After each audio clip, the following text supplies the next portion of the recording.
जनतेचा अधिकारनामा जाणीव हक्काचे या चॅनलमध्ये आपले स्वागत आहे। लोकहित महाराष्ट्र राज्य बांधकाम कामगार संघटनेच्या माध्यमातून बांधकाम कामगारांना गृहोपयोगी भांड्यांचा संच वाटप। आज दिनांक 14/12/2024 रोजी कबनूर येथे लोकहित महाराष्ट्र राज्य बांधकाम कामगार संघटनेच्या कार्यालय येथे किमान 100हून गृहोपयोगी भांड्यांचा संच वाटप करण्यात आला। यावेळी संघटनेचे अध्यक्ष माननीय श्री सुभाष लोखंडे यांनी बांधकाम कामगारांना ज्या सोयी सुविधा दिल्या आहेत त्या सर्व बांधकाम कामगारांच्या पर्यंत पोहोचवण्याचे कार्य लोकहित बांधकाम कामगार संघटनेच्या माध्यमातून केले जात आहे। याआधीही अनेक बांधकाम कामगारांना सरकारी सर्व योजनेचा लाभ मिळवून दिला आहे। त्यातील एक भाग म्हणजेच आजचा हा गृहोपयोगी भांड्यांचा संच वाटप करण्याचा आहे असे प्रतिपादन केले। या प्रसंगी संस्थेचे संस्थापक अध्यक्ष मान्य श्री सुभाष गणपती लोखंडे, उपाध्यक्ष निलेश अशोक जगताप, सचिव संजय कांबळे, त्याचबरोबर कृती समितीचे रफिक मुजावर, नितेश दीक्षांत, कृती समितीचे आमचे उपाध्यक्ष बंडोपंत सातपुते, सत्यजित निंबाळकर, शंकर नंदरगी, जमाल जितेंद्र ठोंबरे इत्यादी पदाधिकारी हजर होते। न्यूज चॅनल प्रतिनिधी सौ वंदना कोरेसह आज शनिवार दिनांक 14/12/2024 रोजी मी लोकहित महाराष्ट्र राज्य बांधकाम कामगार संघटनेचा संस्थापक अध्यक्ष सुभाष लोखंडे आमच्या या संघटनेच्या माध्यमातून आज मी 100 भांड्याचे गृहोपयोगी संच या ठिकाणी आमच्या ऑफिसमध्ये वाटप केलं। त्या निमित्तानं मला या ठिकाणी बोलावंसं वाटतंय किंवा मला सांगावंसं वाटतंय की माझ्या या बांधकाम कामगारांच्यावर बराचसाच अन्याय होत आहे आणि हा अन्याय आमच्या कामगार आयुक्तालय किंवा आमचं जे बांधकाम कामगार महामंडळ आहे यांच्याकडून होत आहे। कारण जे ऑनलाईनचं काम आहे ते त्यांनी पूर्णपणे बंद ठेवलेलं आहे आणि ई सेवा केंद्र चालू करून एक तर त्यांनी या संघटनेच्यावर गंडांतर आणलेलं आहे आणि ज्या संघटना रजिस्टर आहेत त्या संघटनासुद्धा मोडीत काढण्याचं काम या महामंडळानं करण्याचं धोरण अवलंबलेलं आहे। ते धोरण आम्ही मोडीत काढू, त्या आमच्या गरीब बांधकाम कामगारांना जेवढ्याही सवलती देता येतील त्या देण्याचा प्रयत्न मी माझ्या संघटनेच्या माध्यमातून, माझी कृती समितीच्या माध्यमातून त्यांना न्याय देण्याचा प्रयत्न करणार आहे।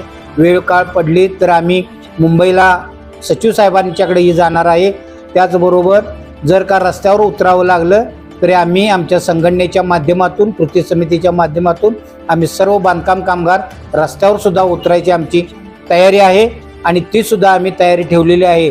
कारण जे काम आज कमीत कमी महिन्याला 24 लाख रुपये महामंडळावर जो खर्च पडायला लागला आहे 12 तालुक्याचा, तो जर त्या थांबला तर तो फायदा हा आपल्या महामंडळाचा आहे आणि पूर्वीसारखं रजिस्टर संघटनेना काम करण्याची त्यांनी संधी द्यावी ही मागणी आमची मेन महामंडळाकडे आहे आणि त्याकरता आम्ही आमच्या या गरीब बांधकाम कामगारांना न्याय देण्यासाठी आम्ही रस्त्यावर उतरल्याशिवाय राहणार नाही।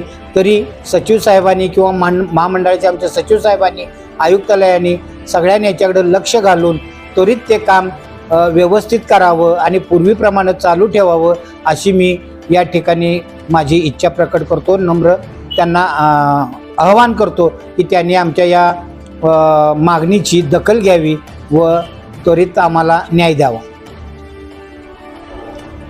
या आज भांडी जे वाटप केलेलं आहे या ठिकाणी 100 भांड्याचं किट आम्ही वाटप केलं। त्याच्या आधीही आम्ही 2-2.5 हजार भांड्यांचं किट वाटप केलेलं आहे। त्या किट वाटपामध्ये आम्हाला सर्वात मोलाचा जो आधारस्तंभ किंवा मोलाचे सहकार्य आमच्या नवनिर्वाचित आमदार, आमचे हातकणंगलेचे आमदार माननीय दलित मित्र डॉक्टर अशोकराव माने बापू यांचं फार मोठं योगदान आम्हाला लाभलेलं आहे। त्याचबरोबर इचलकरंजी मतदारसंघातले आमचे आमदार, लाडके आमदार, आम्ही त्यांना भरघोस मताने निवडून दिलेले आमचे लाडके आमदार माननीय राहुलजी आवाडे साहेब यांचंही आम्हाला या कामी भरपूर योगदान लाभलेलं आहे। त्याचबरोबर आमच्या जिल्ह्याचे नेते माननीय खासदार धैर्यशील दादा माने हे आमचे दैवत असल्यासारखं आहे। त्यांनी आम्हाला फार मोठं मोलाचं सहकार्य केले त्या कामी आणि खरोखरच त्यांचं आम्ही संघटनेच्या वतीनं अभिनंदन करतो आणि इथून पुढेही त्यांची साथ आम्हाला अशीच राहावी आणि आम्ही त्यांचं कार्य जीवापाड करत राहावं हीच परमेश्वर कृपेचरणी प्रार्थना करतो। कोणत्याच अधिकारनामा जाणीव हक्काची या न्यूज चॅनलला लाईक, शेअर व सबस्क्राईब करण्यास विसरू नका व सदैव रहा अपडेट. जाहिराती व बातमीसाठी आजच न्यूज चॅनलशी संपर्क साधावा. 80 87 820 897.